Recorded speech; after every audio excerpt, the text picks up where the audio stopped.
quero falar sobre um sentimento que todos nós temos em comum.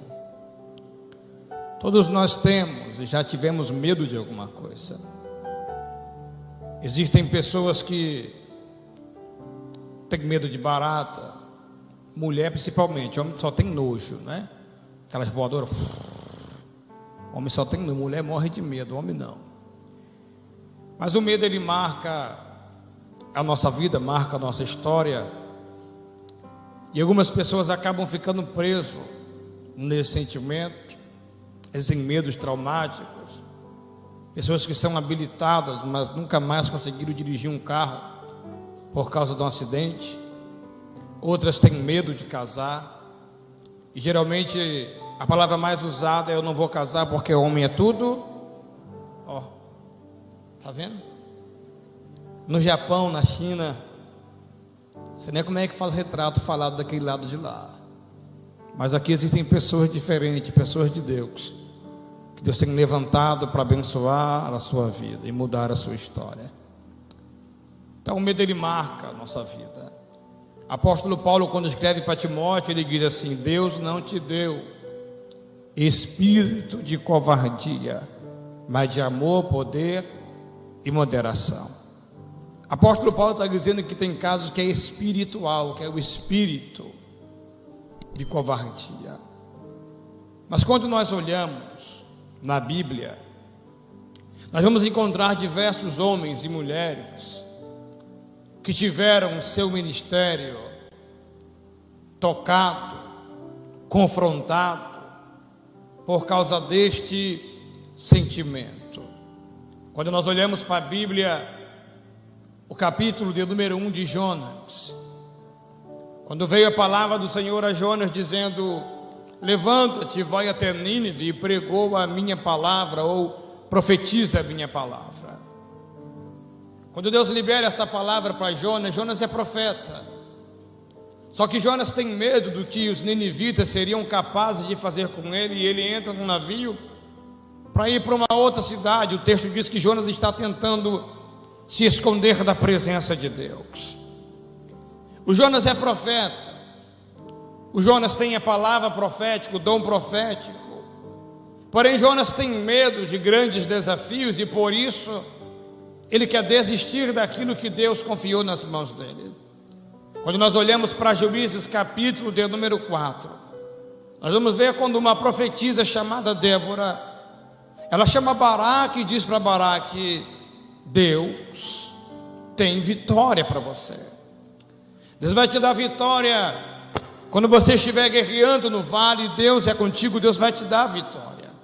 Baraque olha para ela e diz: eu só vou se você for comigo. E Débora diz: não, Baraque, eu até irei, mas se eu for contigo, o povo irá dizer que pelas mãos de uma mulher você foi livre, e por isso a honra não será tua. Baraque disse: tudo bem, mas só vou se você for comigo.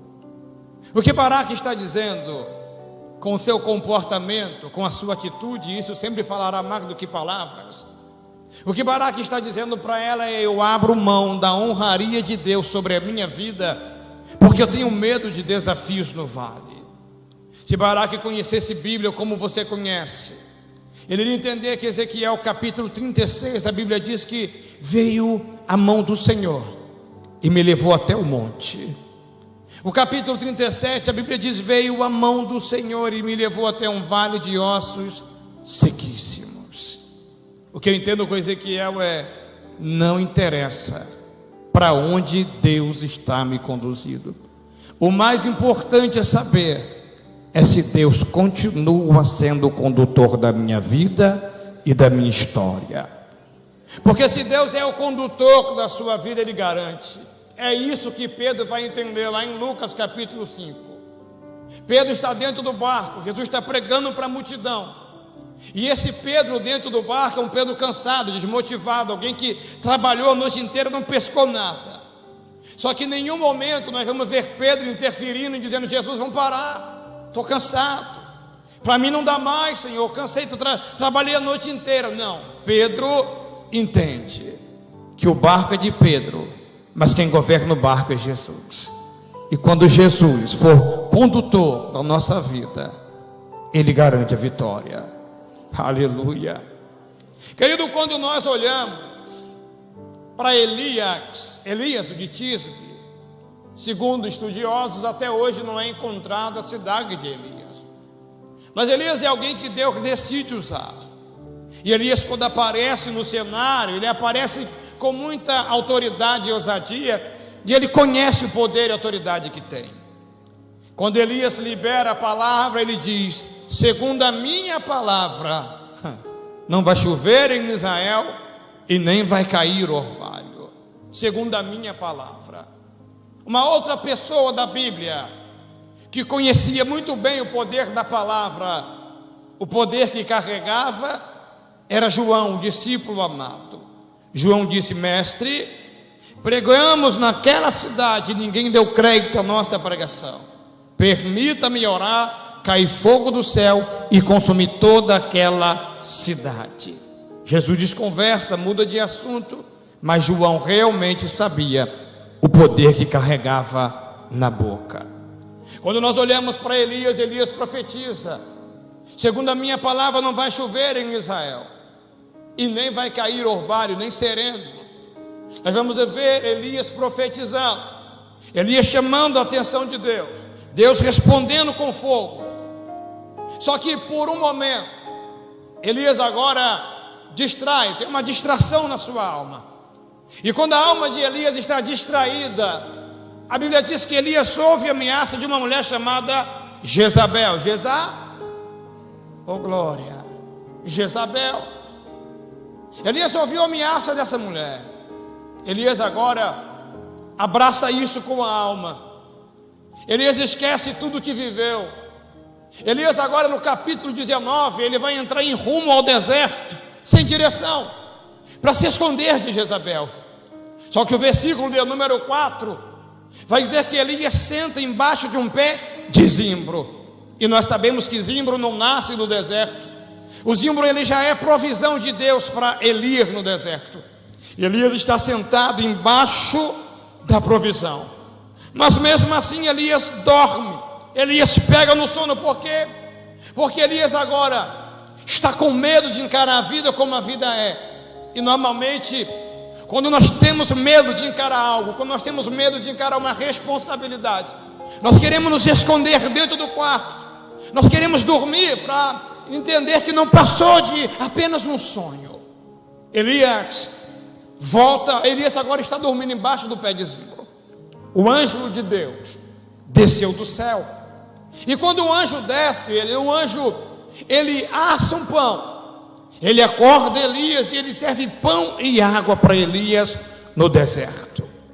Elias está cercado do sobrenatural de Deus. Elias está cercado do favor de Deus. Só que Elias vai comer, vai beber e vai dormir de novo. Como pode alguém que está vivendo o sobrenatural, cercado pelo sobrenatural de Deus, ainda vai continuar dormente? E existem pessoas que elas estão nesta situação. Deus está fazendo e elas não estão percebendo. Deus está fazendo e elas não estão entendendo. Elias está dessa forma. O anjo olha para ele e diz assim: Elias, acorda, porque isso que você comeu e que você bebeu, tu caminharás 40 dias e 40 noites até o Horebe, até o monte de Deus. Aleluia. Elias agora foi convocado. Elias agora ouviu uma palavra dizendo para ele ir até o Horebe. Nós sabemos que o Horebe é o monte da revelação. O Horebe é o monte da intimidade. O Horebe é o monte que Deus se revelou a Moisés no capítulo 3, versículo de número 11, 9, 10 e 11. Que Deus diz: Moisés, tira a sandália dos teus pés, porque o lugar que tu estás é santo. Então o Horebe é o lugar da revelação, da intimidade, da grande manifestação de Deus. Quando o anjo diz: Elias, vai até o Horebe, o anjo está dizendo: Deus está te chamando para profundidade, para intimidade, para o grande relacionamento. Só que Elias levanta dali. Elias comeu algo que ele vai caminhar 40 dias e 40 noites. Até a comida é fora do comum. Só que a Bíblia diz que quando Elias está indo para o Horebe. O Elias encontra uma caverna e ele entra dentro dessa caverna e se esconde. Como pode alguém chamado por Deus, por sobrenatural, para a grande manifestação de Deus, alguém chamado por Deus, e esse Elias agora ele para tudo e ele vai se esconder dentro de uma caverna, Deus chamando ele para coisa grande, Deus chamando ele para o sobrenatural, Deus chamando ele para grandes manifestações, e Elias se esconde dentro de uma caverna. E existem pessoas que estão desse jeito, estão cercadas de chamado propósito de Deus, estão cercadas do sobrenatural de Deus. Tem sempre alguém na rua olhando para ela e dizendo: você é diferente, porque você tem um chamado de Deus. Mas mesmo assim ela se encontra na situação que Elias, se escondendo daquilo que Deus tem para elas. Está faltando ousadia, aleluia, está faltando autoridade. Só que Elias se esconde dentro da caverna, e Deus agora, ele se revela para Elias. O texto diz que veio um grande terremoto, e Deus não estava no terremoto. Veio um fogo muito forte, Deus também não estava no fogo. E veio uma suave neblina, e Deus estava nela. Aleluia. Quando Elias vê o fogo, Elias acredita que Deus estava no fogo, porque Elias estava acostumado a ver Deus se manifestar e se revelar para ele em fogo. Só que quando Deus aparece agora como uma suave neblina, é como se Deus estivesse dizendo: Elias, não se acostuma com a minha presença, porque eu tenho a multiforme de trabalhar e de me revelar. Se Elias estivesse vivendo hoje no século 21, Deus iria dizer para ele: Elias, não é só por profecia, não é só por mensageiro, não é só por palavra profética que eu falo. Elias, ó, tem hora que eu entro dentro do quarto e digo: fecha a porta e fala com teu pai em secreto, porque ele te ouve e te responde. Aleluia. Às vezes nós nos acostumamos e nós achamos que para Deus falar, o profeta precisa colocar a mão na nossa cabeça, ou precisaremos ligar para alguém, precisamos ligar para um profeta de outra cidade, outro estado, contar a nossa vida, na expectativa de uma palavra de autoajuda, disfarçada de profecia. Certa feita eu estava em casa, e quando eu saí de casa, tinha um homem muito alcoolizado na porta da minha casa. E ele olhou para mim e disse: ei, eu não quero dinheiro, eu só quero comida. Olhei para ele e disse: o senhor quer o quê? Ele disse: eu só quero comer alguma coisa. Eu disse: então entra. Coloquei um puff perto do fogão, ele sentou. Temperei um feijão, fiz um arroz, fritei um empanado, fiz uma salada. Ele olhou para mim e disse: moço, essa comida é para mim? Eu disse: uai, foi você que pediu a comida. Ele disse: você é crente, né? Eu disse: sim, sou. Ele disse: você sabia que eu fui um dos maiores pregadores de Brasília? Eu disse: não. Só que no dia que eu olhei para o céu e eu disse dentro de mim que eu era o melhor pregador de Brasília, eu caí e nunca mais consegui me levantar. Quando ele disse isso, eu olhei para o céu e disse: Deus, eu já entendi a profecia. O que Deus estava dizendo para mim era: não se exalte, não se ache, não fique orgulhoso, não fique com o peito de pombo. Aleluia. E nós olhamos para Elias. Aí agora Deus fala com Elias: Elias, o que tu fazes aqui, Elias? E se Deus diz o que tu fazes aqui, é porque Deus está dentro da caverna. E se Deus está dentro da caverna de Elias, a caverna deixou de ser caverna para ser o Horebe de Deus. Deus vai quebrar a caverna psicológica aqui hoje. Deus vai entrar onde muita gente tentou entrar e você não deu acesso. Deus vai entrar onde a psicologia não teve capacidade ou possibilidade de entrar. Deus vai fazer o sobrenatural na sua vida hoje. A sua vida será marcada pelo poder da palavra de Deus. Elias olhou e disse para Deus: Senhor, eu vi que eu era o único profeta, por isso me escondi, Senhor. Deus olhou para Elias e disse: Elias, quem disse para você que você é o único? Ainda existem 7.000 profetas que não se curvaram a Baal. Aleluia. Elias viu que não deu certo. Aí ele continua dizendo: Deus, eu não sou melhor do que os meus pais. Melhor para mim é morrer. Melhor para mim é a morte. Elias queria morrer, sim ou não? Se Elias quer morrer, por que é que Elias está fugindo de Jezabel que quer matar ele? Elias não quer morrer. Elias está tentando mexer nas emoções de Deus. Só que Deus não é emoção, Deus não é emotivo. Deus trabalha por propósito. Deus trabalha por valores, por princípios. Elias, ele não quer morrer. Elias está fazendo igual algumas pessoas fazem. Como, pastor? Elas estão orando, estão jejuando, estão honrando a sua liderança, estão vivendo em consagração. Mas elas vêm tão abatidas para o culto e elas dizem assim: Senhor, hoje é meu último culto. Deus, eu vou parar por aqui. Não, você não quer parar, você não quer morrer. Você está tentando ter acesso na emoção de Deus. Você está tentando tocar o coração de Deus de maneira diferente. Mas Deus, Ele não é emoção. Se Deus fosse emotivo, Deus desceria no Getsemane, arrancaria Jesus de lá, mandaria raios e trovões. Não, porque o processo daquilo que Jesus está passando é doloroso, mas o propósito valeu a pena. E se o que você está passando está te machucando, está te fazendo chorar, e se Deus não interferiu, olhe para mim, o processo pode ser doloroso, mas o propósito valerá a pena. Vai chegar um dia que você vai contar essa história para alguém. Vai chegar um dia que você vai marcar a vida desse alguém com isso que você está vencendo, porque você não está apenas passando, você está vencendo. Aleluia. Aí Deus olha para Elias e diz: Elias, levanta, atravessa o deserto que você veio. Você vai ungir Jeú como rei e Eliseu como profeta no seu lugar.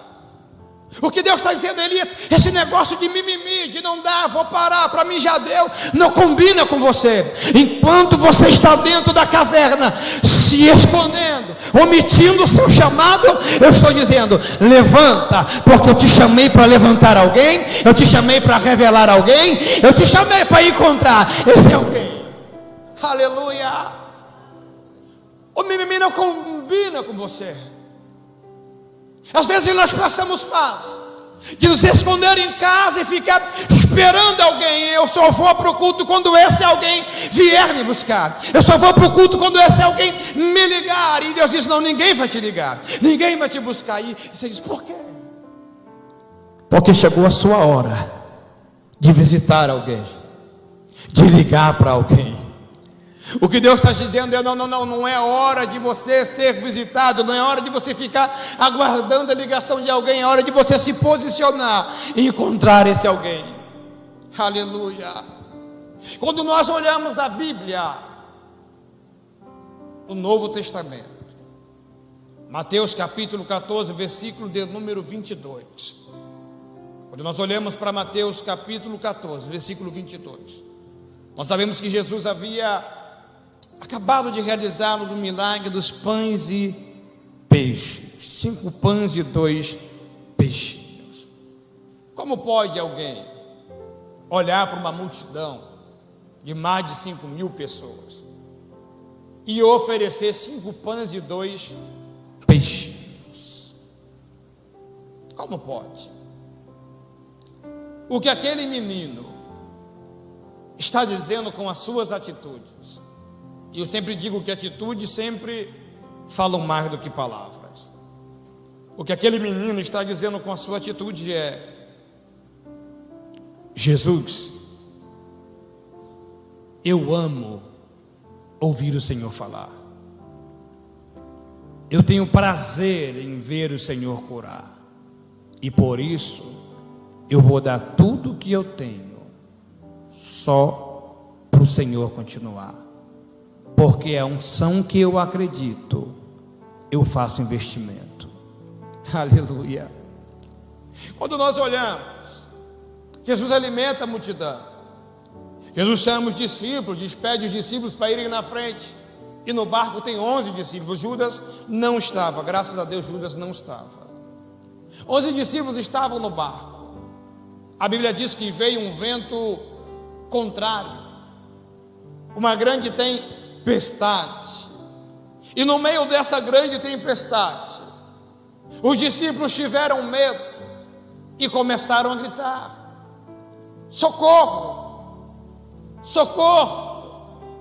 Só que o texto diz que Jesus agora, ele aparece no cenário andando sobre as águas. Jesus vem andando sobre as águas. Os discípulos, quando veem Jesus andando sobre as águas, pensando que era um fantasma, tiveram medo e começaram a gritar: socorro, socorro. E quando nós olhamos para os discípulos com medo de fantasma, porque fantasma não existe, fantasma é criação e invenção de alguém para te parar, para nos parar. E Jesus agora olha e diz assim: ei, não tenha medo, sou eu. Pedro disse: mestre, se és tu, permita-me ir ter contigo. Como pode essa pergunta de Pedro? Pedro andava com ele, pescou com ele, se converteu. Jesus ganhou Pedro. Aleluia. Pedro viu Jesus curando a sogra dele. Pedro viu grandes manifestações. E Pedro disse assim: se és tu, é melhor que não perca. Mas Pedro poderia ter perdido muita coisa, menos a sensibilidade da voz do mestre. A tempestade, ela não poderia ter arrancado de Pedro a sensibilidade da voz. Pedro disse: mestre, se és tu, permita-me ter contigo. E você sabe que lá em Apocalipse Jesus vai dizer assim: eis que estou à porta e eu bato. Se alguém ouvir a minha voz, abrir a porta, eu entrarei com ele, cearei com ele e ele comigo. Se alguém ouvir a minha voz, porque só abro a porta para quem eu conheço a voz. Você pode estar na sua casa, o vendedor de panela, o vendedor ambulante vai bater na porta da sua casa, lá no portão, vai bater palma, vai gritar o de casa, você vai receber ele no portão. Mas quando seus pais entram pelo portão, você pode estar tomando banho, sua mãe entra e ela fala alguma coisa, você conhece a voz, você não viu ela, mas você conhece a voz. Mãe, tem bolo na geladeira, tem suco aí, fica à vontade que eu já estou indo ali dar atenção. Porque você conhece a voz. Aleluia. Quando você conhece a voz, quem já passou prova faz assim para eu ver. Ixi, quem já passou luta faz assim para eu ver. O pastor nunca passou. Quem já passou luta, prova. Aí pensei que era só eu, irmão. Falei: meu Deus, só eu que passei esse negócio. Aí, cheguei e falei: meu Deus. Uma vez eu estava passando a prova das provas. Eu vim andando no meio da rua, pensando na vida, que quem está na prova é um pensador.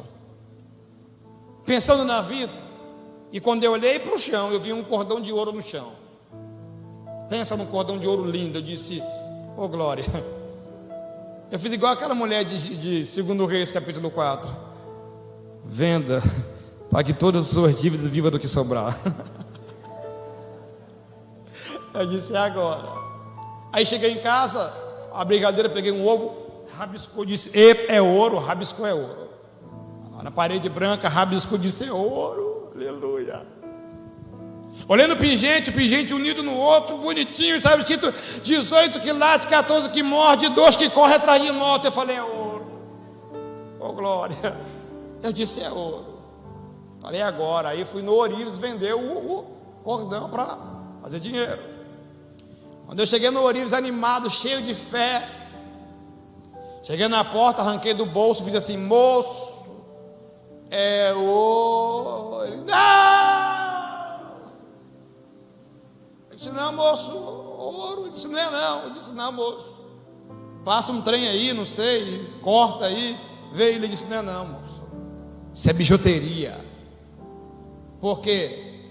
Porque ele conhecia o verdadeiro, e quando você conhece o verdadeiro, o falso não te engana. Aleluia. Quando nós conhecemos Deus através da palavra, dos estudos, das reuniões marcadas na nossa igreja, quando nós andamos perto da nossa liderança, o falso nunca mais irá te enganar. Aleluia. Pedro disse: mestre, se és tu, permita-me ter contigo. Jesus disse: Pedro, vem. E agora olhe para mim, por favor. Não ri não, porque eu ainda não aprendi esse negócio de andar sobre as águas. Mas lá vai Pedro. Oh meu Deus, ela vai filmar isso, Senhor. Lá vai Pedro andando sobre as águas. Ó. Oh, glória. Estou aprendendo, hein? Ó, lá vai Pedro. Ó. Pedro está vivendo o sobrenatural. Pedro está vivendo o que ninguém viveu, nem antes e nem depois dele. Só Jesus. Ninguém viveu. Pedro está vivendo a maior experiência da vida dele, o marco do ministério dele. Só que o texto diz assim, ó: mas Pedro, observando o vento forte, teve medo e afundou. Como pode alguém que está vivendo o sobrenatural, alguém que está vivendo uma grande manifestação de Deus e em Deus, olhar para a tempestade? Mas Pedro, observando o vento, a tempestade, ela não é para ser observada, ela é para ser vencida. E é por isso que hoje nós vamos sair daqui cheio de ousadias. Para quê? Para vencer as tempestades da vida lá fora. Aleluia. Tem muita gente que parou o que Deus começou na vida delas. Tem muita gente que estava bem, vivendo grandes manifestações de Deus no quarto e na igreja, porque começa lá. Às vezes nós saímos de casa querendo viver uma grande manifestação de Deus aqui dentro, e Deus diz: não, eu preciso começar isso primeiro lá no teu quarto, lá na sua casa.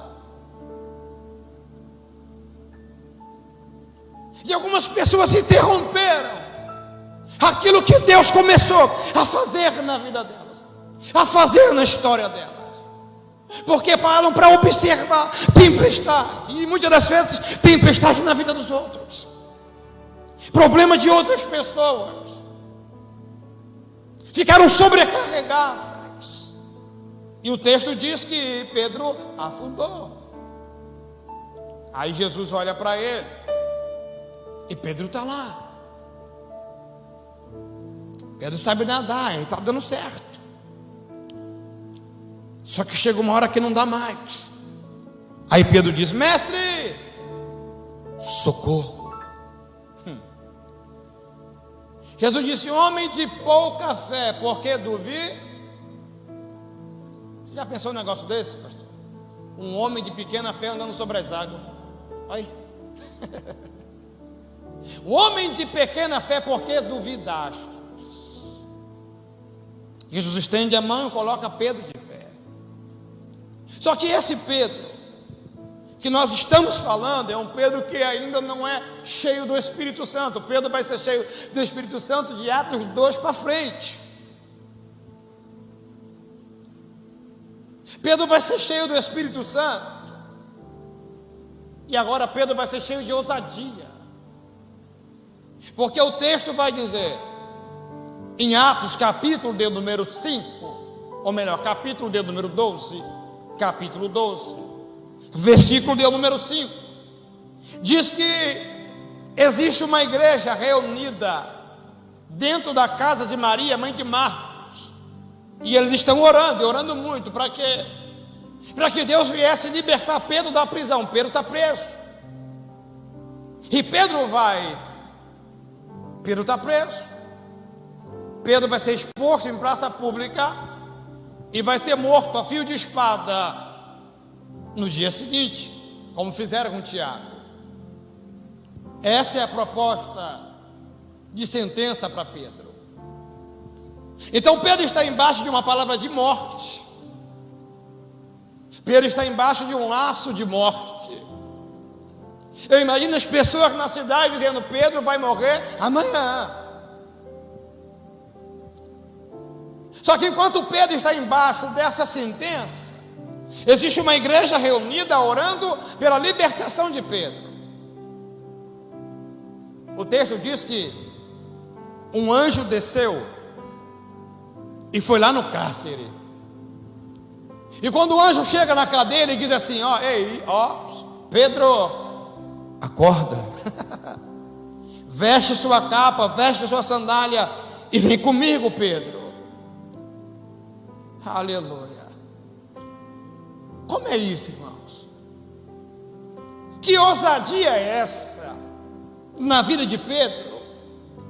Porque Pedro é alguém que está ameaçado de morte, vai morrer amanhã. Todos estão dizendo que ele vai morrer. Eu imagino o carcereiro dizendo: amanhã tu morre, amanhã morre. E mesmo assim o anjo precisou olhar e dizer: ei Pedro, acorda. Como é que Pedro vai dormir sabendo que vai morrer amanhã? O que Pedro está dizendo com o seu comportamento, com as suas atitudes é: a multidão está dizendo que tem morte para mim, que tem laço de morte para mim, mas os céus estão em silêncio, e eu prefiro me apegar no silêncio de Deus do que no som da multidão perdida. Aleluia. Eu não sei o que estão falando a teu respeito sobre sua casa, mas eu lembro uma certa vez que eu estava discutindo com um tio, estava distante de Deus, numa vida muito embaraçada, morava no Rio de Janeiro ainda, e eu discutindo com meu tio, minha avó olhou para mim para separar a briga, e eu era muito valente, brabo, bem magrinzinho assim, sabe, já me envergava, mas era valente, e meu tio bem grandão assim, forte. E eu discutindo com ele, aquela coisa, e o povo segura daqui, segura dali, segura daqui. E a minha avó olhou e falou assim: Carlos, deixa o Fernando, Carlos.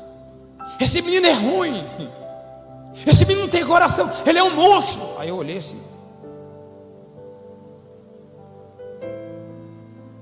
minha avó falando isso de mim, eu pensei. Minha avó falando isso de mim. E eu fiquei com aquilo na cabeça. Anos se passaram. Jesus me achou, porque o perdido era eu, fazendo a obra missionária. Depois de alguns anos eu voltei para o Rio a pregar.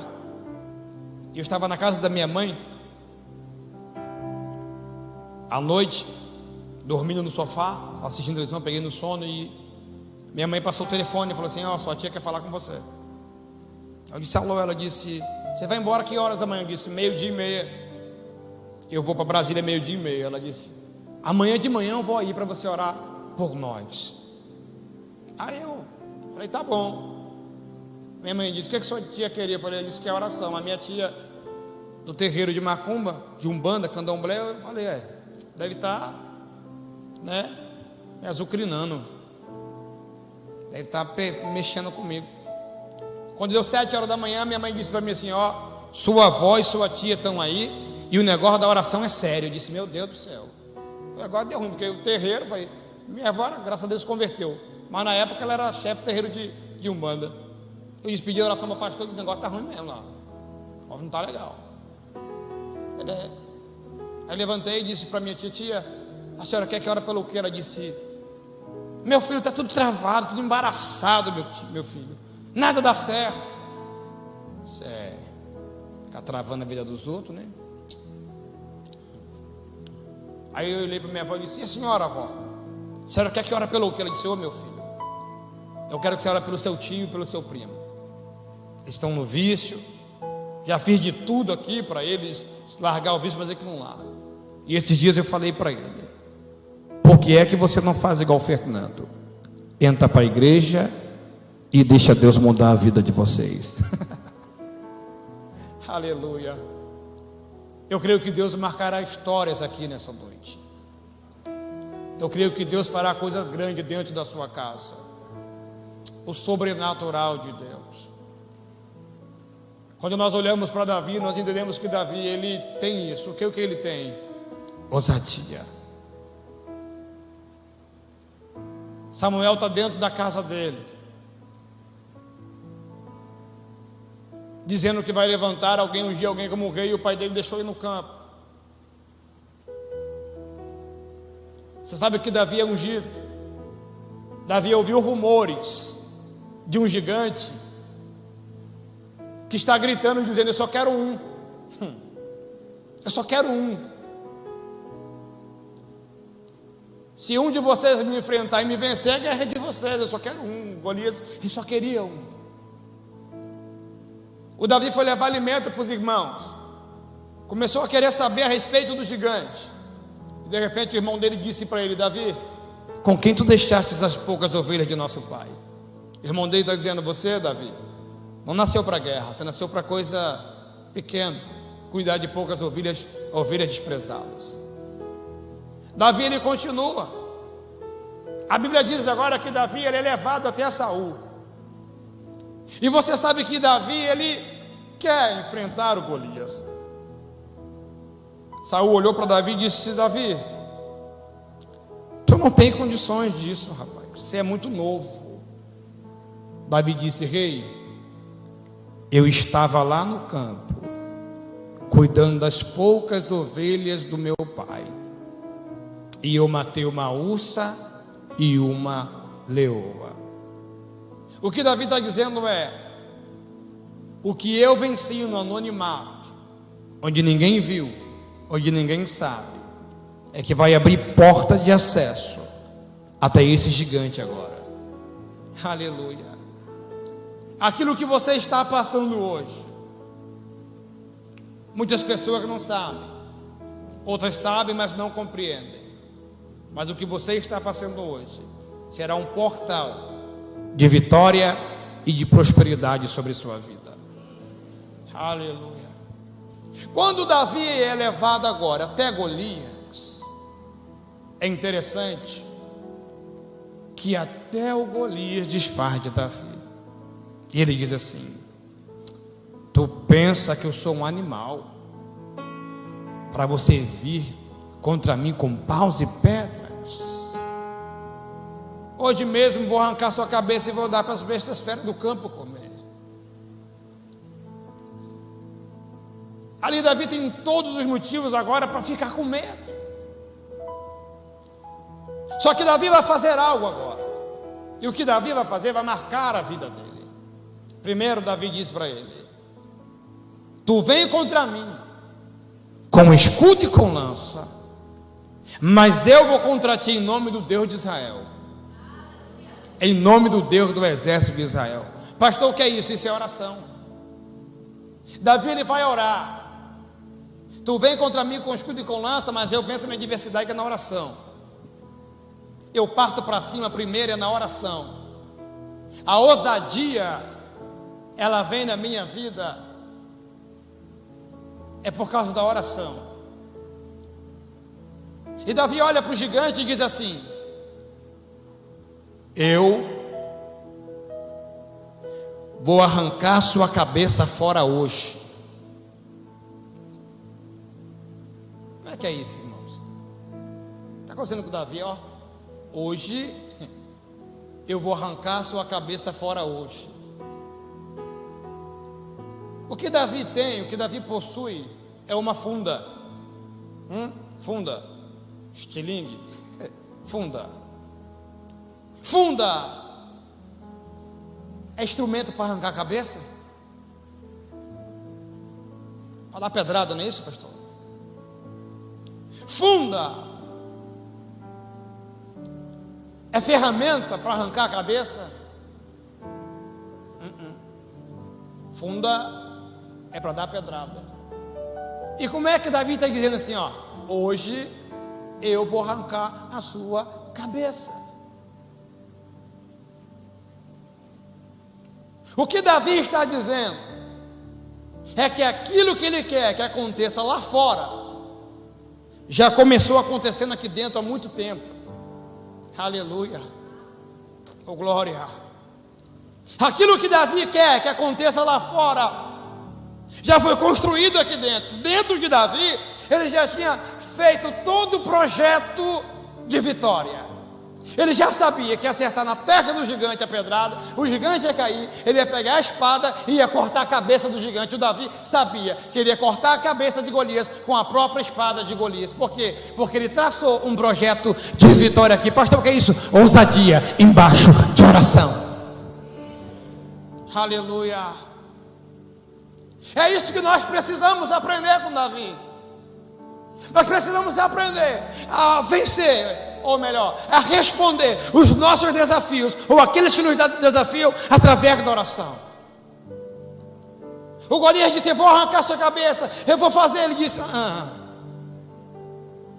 tu vem contra mim com escudo e com lança, eu vou contra ti em nome do Deus de Israel. Aleluia, essa é a oração. Eu vou contra ti em nome do Deus de Israel. E hoje nós vamos aprender a amarrar.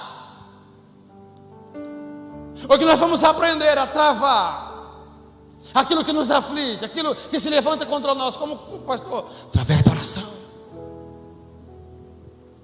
Aleluia. A Bíblia diz no livro de 2 Crônicas que o mensageiro agora ele chega para Josafá e diz assim: ó rei Josafá, multidões de exércitos estão vindo contra ti. Irmão, ó, de verdade. Não fica triste, não, de verdade. Pastor, eu não andaria com esse mensageiro nunca mais. Esse não dá para andar. Multidões e multidões, só tinha 3 exércitos, irmãos. Ele poderia ter dito: ó rei Josafá, estão vindo 3 exércitos contra ti. Não, multidões e multidões. Está repreendido. Dá para andar comigo não. Não, né, pastor? Tá não. Pessoas que têm a capacidade de aumentar a diversidade que nós passamos. Você já não está legal? Não. É o quê? Você está com cisto? A prima da minha amiga morreu, foi assim. Não anda comigo trem desse não, está repreendido. Você já não está legal. Está buscando força. Buscando em oração a explosão da ousadia. E o outro não. Menina, a prima daquele que é primo do meu primo ficou assim também. Fizeram de tudo. Dá certo não. Você vai ver. Dá certo isso não, irmãos. Ó rei, multidões e multidões de exército vêm contra ti. O rei Josafá, versículo 3 diz assim: então Josafá teve medo. Repita comigo, teve medo. O homem teve medo. O Josafá ficou com medo. O rei ficou com medo. Ai meu Deus do céu, ele está com medo. Só que a Bíblia diz agora: o rei Josafá teve medo, entrou para o templo e orou ao Senhor Deus. Acabou. Ele tem medo, mas ele vai vencer o medo através da oração. Aleluia. Ele tem medo, mas ele vai vencer o medo através da busca em Deus. Ele não vai deixar o medo sufocar. Ele não vai deixar o medo abafar a ousadia que ainda existe dentro dele. E como é que isso funciona? Através da oração. E é por isso que ele vai vir para a igreja e ele vai orar a Deus. E quando ele está orando a Deus, a Bíblia diz que um profeta se levanta. E quando o profeta se levanta, Deus diz: ó rei Josafá, tu não precisa ter medo, porque essa peleja não é sua, essa peleja é minha, diz o Senhor. Aleluia. Essa peleja é minha. Querido, quando nós oramos a Deus, quando nós apresentamos as nossas adversidades, dificuldades e crises diante de Deus, o espírito de ousadia, agora ele manifesta dentro de você, trazendo força, e você começa a liberar aquilo que é de Deus. Aleluia. O início do casamento, o início de casamento é sempre bom, né? Sempre tem uns reajustes, algumas coisas. E eu sempre tive o costume de dizer: vai dar certo. Ah, mas tem que pagar o aluguel. Vai dar certo. Mas você só sabe dizer que vai dar certo. Mas é porque vai dar certo. Quando você aprende a liberar o que é positivo, a liberar a vida, você pode estar num vale de ossos secos. Ezequiel, esses ossos poderão ter vida? Ezequiel disse: Senhor, tu o sabes. Então Ezequiel profetiza sobre eles, muda a história deles, liberando palavras de vida. Aleluia. Se coloque de pé, por favor. Oh glória. Nós já falamos sobre o medo, e hoje nós vamos vencer o medo. Nós vamos vencer a covardia através da oração. Aleluia.